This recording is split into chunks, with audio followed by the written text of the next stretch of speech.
Hello, hello, hello. It has been a crazy week. Am I right? There is all kinds of real estate news. And so I want us to jump into it. We're going to be talking about Compass acquiring anywhere. We're going to talk about the interest rates being lowered.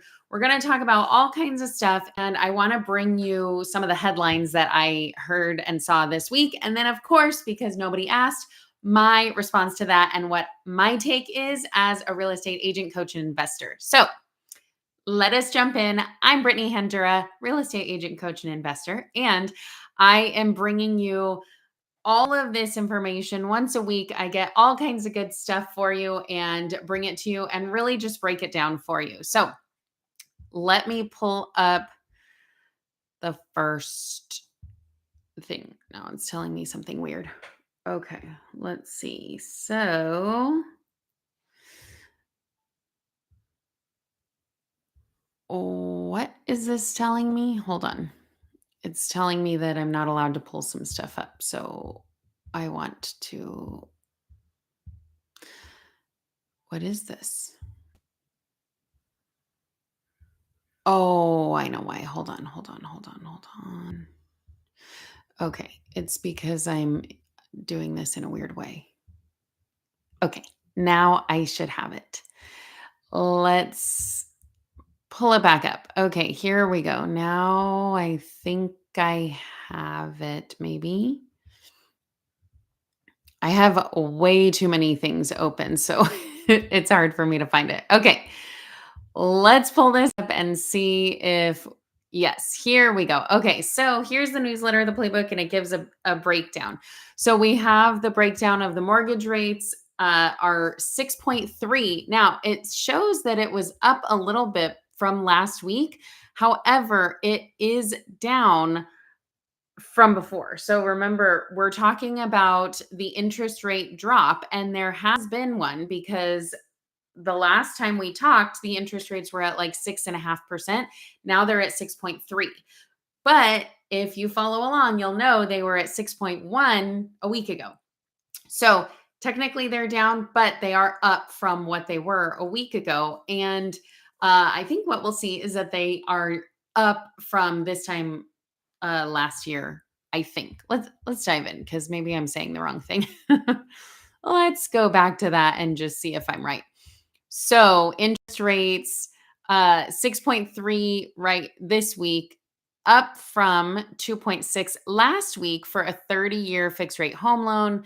At this time last year, rates were at 6.08. So they are up from last year. So it is interesting because, we have these interest rates that are going up and down and all around, and we still have the affordability problem right now. So homes are still priced high.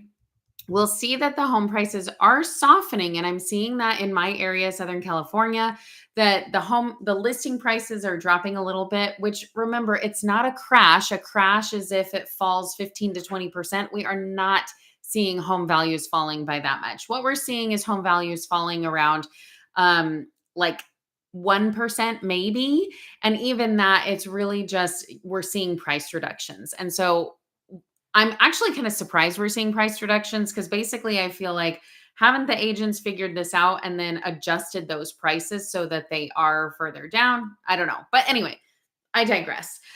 First, we're talking about interest rates and what we saw. So, of course, we know interest rates have gone down, and interest at the Fed just cut interest rates by 25 basis points, and basically we saw that drop in interest rates before the Fed announcement. So, of course, what we know is that interest rates, the mortgage interest rates, drop before they're predicting what is going to happen with the Fed. So the Fed was saying they were probably going to drop it by 25 basis points, but some people were saying they might drop it by 50. So the mortgage rates dropped pretty significantly. They went from averaging around 6.5, a little more than that, to dropping to 6.1%. Well, then the Fed came out and said that it was only dropping by 25 basis points. And so that made the mortgage interest rates go up a little bit. So they ticked up to 6.3%. So if you locked in your rate at 6.1, yay, hallelujah, hooray for you. Most people are still seeing that 6.3% is still a good rate compared to what it was a couple months ago. So this is still a good rate. We're seeing these rates come down, and we're likely to see them still drop a little bit more. Now, how far are we going to see? Experts are divided on this. And so we are seeing that they're saying that there's likely going to be two more drops at the Fed level this year, by the end of this year. But we still have a lot of people who are saying still by the end of 2025, we're not going to see mortgage interest rates get into the fives. And if they do, they'll be in the high fives. So for buyers, when is the right time to buy? Well, I always say it's always about supply and demand. So first of all, you buy at the right time for you. When is the right time to buy based on the numbers? Well, the right time to buy is really going to be right now before all of the buyers flood the market, because once the buyers flood the market, it's all about supply and demand. So buyers are going to be saying, yes, there's that high demand, and sellers are going to be still not keeping up with that demand. And so home prices are going to go up. So what does that mean for you? It means you buy when the time is right for you. So if the time is not right now, then you don't buy. If the time is right now, if your monthly mortgage is comfortable and sustainable, you buy right now. Now, is a crash going to come? Not likely. We are not seeing a crash that is coming. Correction, maybe, but a crash, not likely at all. We're not seeing any of those factors. Now, what I always tell people too is buy a house that you can be in for 3 to 5 years in case there is a crash coming. We don't see a crash coming, but usually in 3 to 5 years, you can withstand dips in the market. So Southern California home prices just basically go up and up and up. And so you don't have to worry about the home prices tanking. There's not a crash coming. We're not seeing that. There's nothing indicating that. And so we don't have to worry about that. But is now the time to buy right for you? Right for you? I would say we're probably not going to see interest rates drop a ton. And so it's better to get in now with these prices than wait until all of the buyers flood the market. The other thing to consider is that right now, lots of sellers are giving all kinds of deals and discounts to the buyers because they just want their homes to be sold. I have a little tickle in my throat. So you want to make sure that you're getting that, you're taking advantage of those potential deals. So some of the deals that we're seeing out there is that sellers are willing to pay closing costs for the buyers. Closing costs for buyers can be pretty expensive, especially if you're doing things like a rate buy down or something like that, where you're trying to pay things up front so that you can get a lower monthly mortgage. Right now, sellers are paying for that. But a couple of years ago, sellers were like, yeah, right, I'm not going to pay for that. And also, buyers were not asking because they knew there was so much competition. They knew there was no way that they're going to be able to do that. So there was no way they were going to be able to ask for that. And so basically, what you can do now is take advantage of those deals, of the seller deals that are going on. So it's not all cut and dry. Every house is a little bit different, but you are more likely to see sellers offering credits or homes being priced lower because they're trying to sell. And remember, we're headed into the fall season. I think this is a spoiler, but we're headed into the fall season. And with that comes sellers who are much more motivated. Okay, before I give any more spoilers, let's just jump to the next thing because I think I'm giving it away. So let's just jump to what the next headline is. Okay. Listing prices remain flat year over year at $429,990, but price per square foot fell 0.5% for the second straight week after nearly 2 years of growth. Proof that home prices are softening like an ice cream sundae.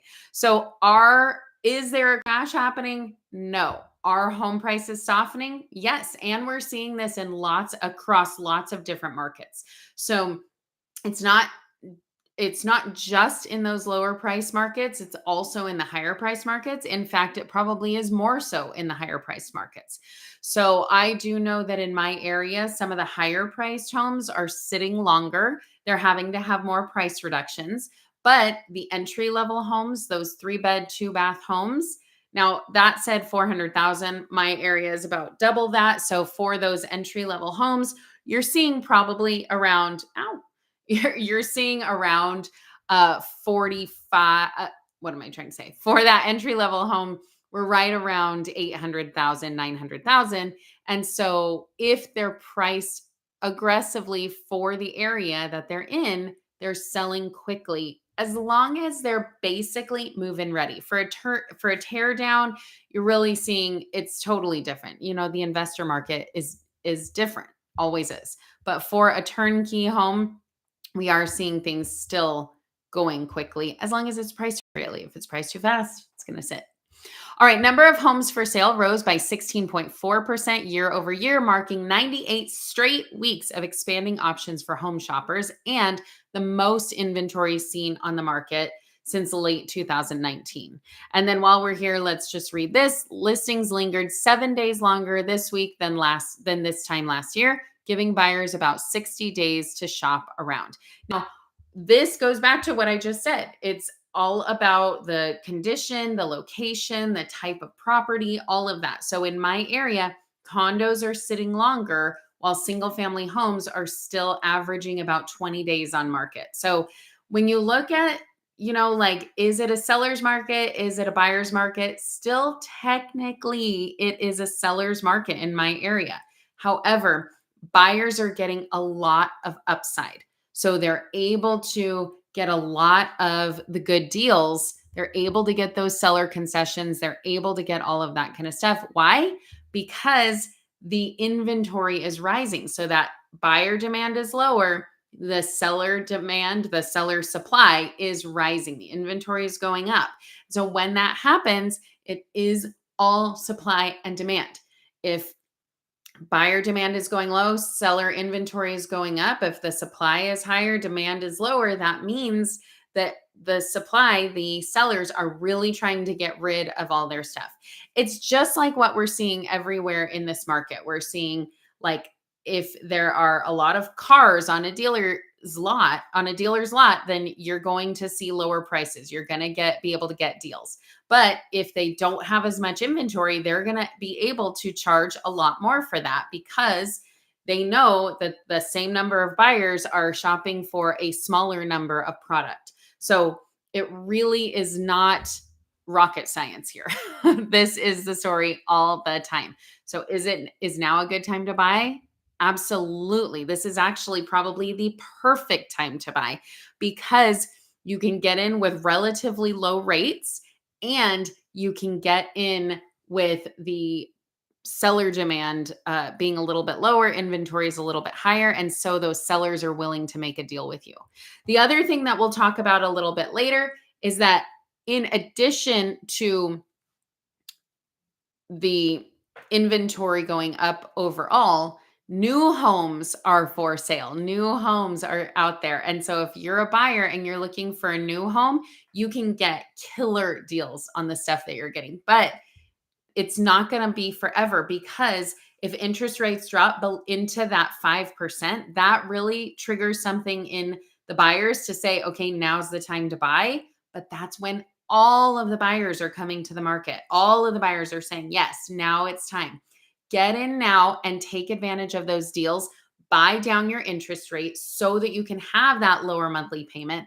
And then you're sitting pretty. You don't have to offer over asking. You don't have, well, you might have to, but you don't have to offer as high as you would when there are tons of buyers and a lot more competition. So think about the different things you can do. If you're not working with an agent, reach out to me. I can connect you with a great agent all over the country.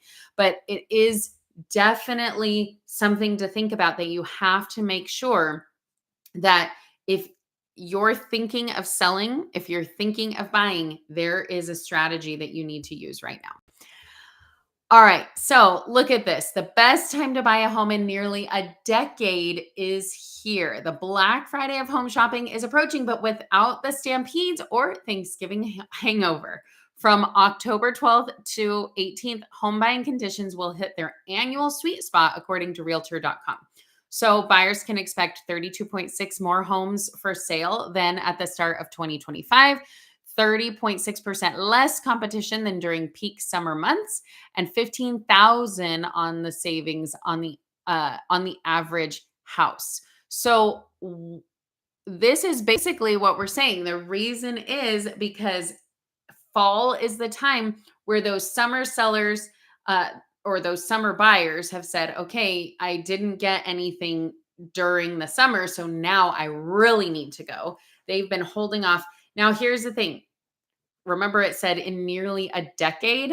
The reason is because there's so much pent up demand. There are so many buyers that have been sitting on the sidelines for so long, and they've said, ugh, I just need to get in. I just need to buy something. I just need to pull the trigger. And so that is realistically what's happening now. What we're seeing is just the onslaught of all of this. This is real life. We are seeing it more than ever. And buyers have more of their pick of the litter. There are 32% more homes for sale, 30% less competition than during the peak summer months, and an average of $15,000 savings on the house. Now, whether that is in a lower price point or a seller credit, interest rate buy down, whatever it is, there's so much that a buyer can do right now. So if you're thinking of buying, I really think that now is the time. There are lots and lots of good things that you can take advantage of right now. It really is kind of the sweet spot. And I don't do that very often. Let's see. The cherry on top is that mortgage rates have been falling. And so everybody's saying to buy now. Buy now or suffer FOMO forever. You do not want that FOMO. It's the best window of opportunity for home buyers all year, in a year that's been the most buyer friendly in nearly a decade. After years of constrained conditions, the 2025 housing market is giving buyers something they haven't had in a very long time: options. So true. This is something that is, like there were so many people who were just trying to buy for buying's sake to get into that 2% interest rate, but now they're locked into that and they feel like they can't move. And so, number one of the things that we tell our clients is, hey, if you think you can't move because of that 2% interest rate, but you're in a house that you really don't want, or you've outgrown, or you want to downsize or whatever, but you're locked in that 2%, what about renting it out and then taking the income from that property and buying what you really want? That's what we've been advising our clients of, hey, this could be an option for you to take advantage of this buyer's market. Now, remember, it's not exactly a buyer's market, but in effect, that's what we're seeing. We're seeing that the buyers are able to take advantage of these seller credits. They're able to take advantage of all these things that are being offered. So it is a really good time to buy. And then if you're an investor, here is the investor edge. Real estate investors are especially well positioned to cash in on this royal flush of home buying luck. While everyday buyers tend to wait for summer open houses and sunny skies, investors will chase a deal even through a hurricane if it boosts their bottom line. By preparing financing in advance and using the slower market pace for thorough due diligence, investors can maximize returns while minimizing acquisition risks and improving margins. Basically, this is saying that you don't have to waive every single contingency and say, I'm going to buy it as is. I've never even seen it before, but I'm going to give you all the cash I have on hand plus some. You don't have to do that as much anymore because there isn't as much buyer demand as there was 3 years ago. And because of the nature of this market, the sellers are saying, hey, yes, we will accept this offer, even if you have to do your due diligence, even if you have to take time to do inspections and all of that kind of stuff. And a couple of years ago, that was not timing still matters though. The best week varies by location. The earliest was in New York City, which already saw its peak September 14th through 20th, while the latest will be in Florida, where Miami and Tampa's sweet spot arrives November 30th through December 6th.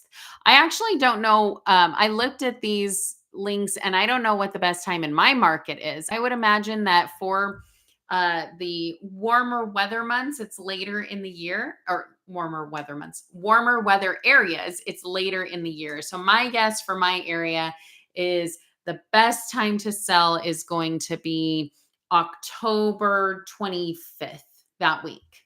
I'm just totally guessing, just throwing it out there. Okay, so let's keep going with these headlines. What is happening? We still haven't even gotten to the Compass.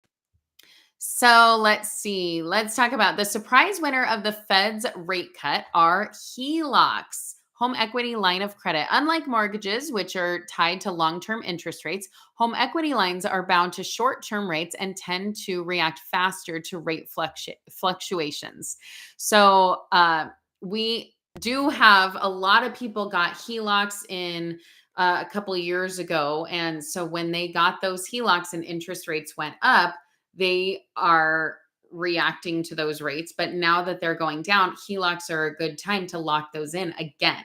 So there were less HELOCs a couple months ago. Now they're picking up again because still a majority of homeowners have equity in their homes. They have equity to use, and a HELOC allows them to take advantage of that. Now, of course, a HELOC is a line of credit. So it's going to impact your debt. It's going to impact your ratios. It's going to impact all that kind of stuff. But this is a great time because if you're locked into that 2% interest rate, this is a great way for you to take advantage of some of the things that we're seeing here. Do you see my little blueberry? He's making a nest for himself. My little cute boy. All right, moving on. This is where we talk about it. Yes, the biggest brokerage merger in U.S. history. Compass just snapped up rival Anywhere Real Estate, which owns Corcoran, Coldwell Banker, Century 21, Sotheby's International, and Better Homes and Gardens. The $1.6 billion deal unites the nation's two largest residential brokerages under one roof, giving Compass more ammo to take on Zillow. So there's been a lot of back and forth with Compass and Zillow because Compass is saying that they have part of their draw and their tech is that they have all of these essentially pocket listings that are Compass only listings. And Zillow saying, hey, we should have access to those. And Compass is saying, no, and you should not have access to all of the things that you have access to. So there's been a big fight and beef between Compass and Zillow. And so Compass was a smaller player in comparison to Zillow, but now with this acquisition of all of these big names in real estate, they are a major player when it comes to fighting Zillow. But what does that mean for all these other brands? So all of these brands being acquired, Compass is saying that they're still going to maintain their brand independence. They're still going to maintain all of the things because as real estate agents understand, Compass is very expensive to be a part of. And so while it might be, I mean, people from these brands have different views on all of this, but also all of these brands are also more expensive to be a part of. This is one of the main reasons that I just joined a cloud brokerage because number one, things have shifted from the brokerage being the name that you need to be behind and with this brokerage. And now you, the agent, are the brand. You are the one who's upfront. You are the one who's building that brand who people can trust. And it is no longer about the brand behind you. So one of the things that I've heard commented, and I do think that this, in my opinion, holds some weight, is that the Anywhere brands of, Sotheby's and Coldwell Banker and Century 21 and all that kind of stuff, they were struggling. And part of that is because of the slowdown in real estate and all of that. But also a lot of agents are making the shift to a cloud-based brokerage because they don't have the fees. They don't have all the fees and they recognize that they are the brand. So they want to go somewhere that has less fees, gives them more freedom, and they're able to really run their business the way they want to run it. So a lot of these brands are struggling. A lot of these brands are struggling. I actually was in close talks with a couple of these brands from the Anywhere group, and they were merging a ton of their locations. So when they would have turnover, when they would have leadership turnover, instead of hiring in new leadership, they would just merge their locations. And that tells me that they're not doing super well. If they can't maintain their locations, if they need to cut costs, cut overhead, all of that, they have to do it to stay competitive. And I think that's absolutely true. They do need to do it to stay competitive. And it's just telling, like, the newer agents who are coming up. I'm a mentor. I talk to newer agents, and what they're saying is they don't want to be tied to these older brands that are not giving them what they want, the technology that they want. Now, Compass has a huge tech platform, but they also have the fees that go behind that.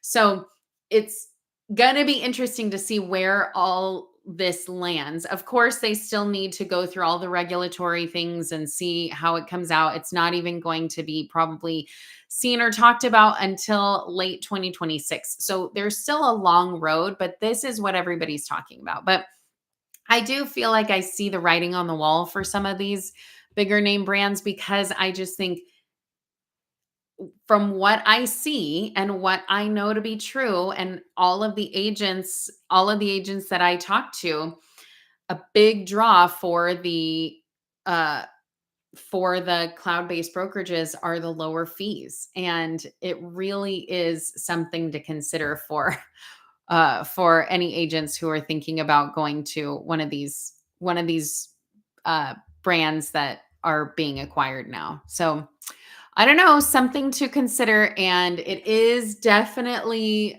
big news because this will make Compass be able to compete with Zillow. I think that is actually, uh, it, it will be interesting to see how that plays out, because it will be interesting to see if a lot of these agents stay on with the Anywhere group, because do they want to be tied to Compass? Do they want those high fees? Are they going to have those fees? Are their fee structures going to stay the same?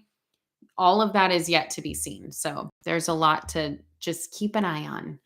Surprise, new home sales surged over 20% in August to a 3-year high, thanks to falling mortgage rates and widespread price cuts. But break, this builder break may not last.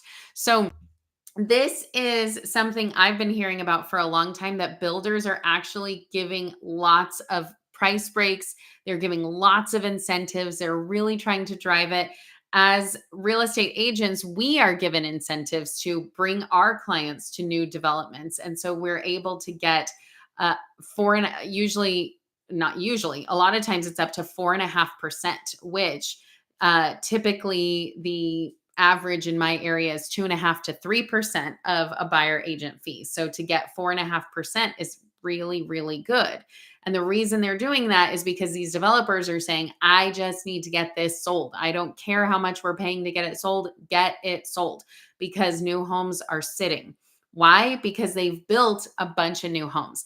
Now, obviously, this depends on your area. If there haven't been any new homes built in your area, then you're probably not going to see these major discounts. Or if there are only a few, you're probably not going to see these major discounts. But if you are seeing these homes being built like crazy, then now is the time to get in there and really buy it, because you can take advantage of some extremely good discounts. And then, of course, you don't have the issue of having to update or maintain. You get it from scratch. Now, of course, you have to upgrade everything. Everything is an upgrade. You wanted a floor with that house? Oh, well, that's an upcharge. Everything is an upcharge. But these home builders are giving incentives for your add-ons, for your upgrades. So it is something to consider, especially I was just listening to a podcast of investors talking about how they do have a strategy of buy and hold property, and they'll buy brand new properties so that they don't have to worry about the maintenance. They don't have to worry about the wear and tear. The home warranty covers all of it because it's a brand new build. And then I have the flip side of that where there is a development in my area that had all kinds of leaks, and it was literally there was mold growing in the houses. Mold, mildew, mushrooms growing in the houses because of these leaks. And the developer was willing to give each house $30,000, but the estimates that were coming in were around $100,000. So now they're suing and they're trying to get money and all of that kind of stuff. So just because you buy a new house doesn't mean that you're never going to have any issues. But I mean, there's always a risk in buying a home. Fixer upper fever is catching. Searches for fixer upper on realtor.com have tripled since 2021, drawing 52% more page views. So people are wanting those fixer uppers because they're searching for a deal because home prices are so expensive. Home prices have gone up over the last few years. So lots of people are searching for those fixer uppers. Lots of people are trying to get in to the real estate game because they know that there is value in that forced appreciation. So you buy a home that is a fixer, you buy it for a low price, and then you're able to force the appreciation by putting money into it. And of course, you want to make sure that you're putting money into the right places. So you don't want to go and do this big, beautiful backyard renovation and put a pool in just to try and go and sell it. If you're going to live there and stay there and enjoy it, yes, do whatever you want. Put that pool in, do the custom kitchen, do whatever you want. But if you're trying to sell it, you want to focus on the kitchen and the bathrooms. And that's it. Do nice floors, do paint, and then focus on the kitchen and the bathrooms. Do not focus on the things that are more custom, more high end, or more, or like redoing the backyard. Have it be nice curb appeal, and that's what you focus on when you're trying to sell a house. All right, what is next? I think we're getting to the end here. So flipping profits dropped to a 17-year low in Q2, according to Adam data. The reason? Purchase prices hit a record high of $257,000, curbing revenue to $65,000. Still, ROA ranged widely from 5.5% to 106%.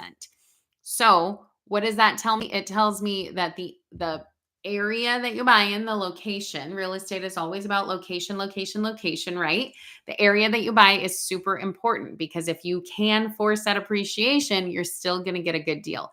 But with home prices being so high and not coming down like people think that they've been coming down, it makes it so that it's harder to actually flip these homes. It's harder to get a good deal on the buy, and it's harder to sell once it's actually flipped.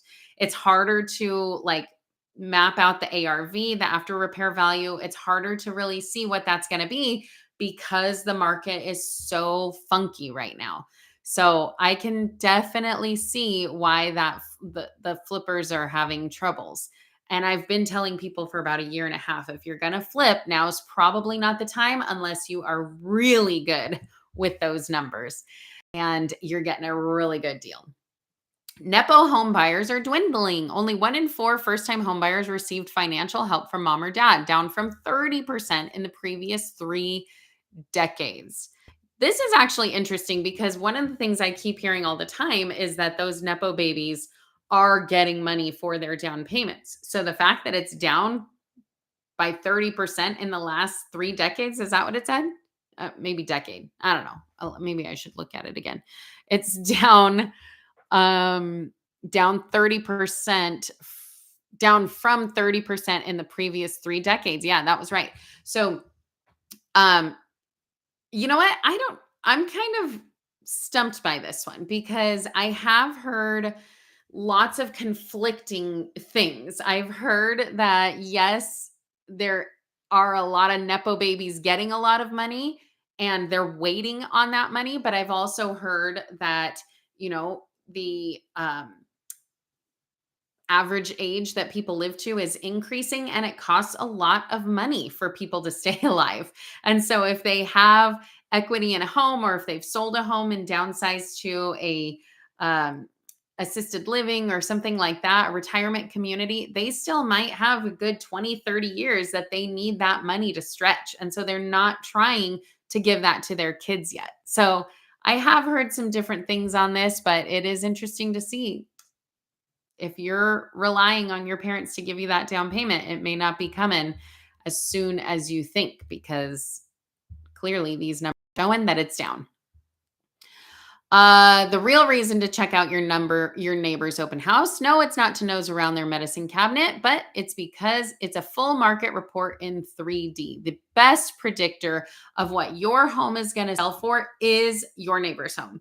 So the way that real estate agents go in and price a property is by seeing what are the closed homes, what are the active homes, what are the buyers willing to pay in that area, and then comparing the all of the condition of the property. So they're comparing it to say, okay, this bathroom is nicer, this kitchen is nicer, they have better updates, or you have a nicer backyard or whatever.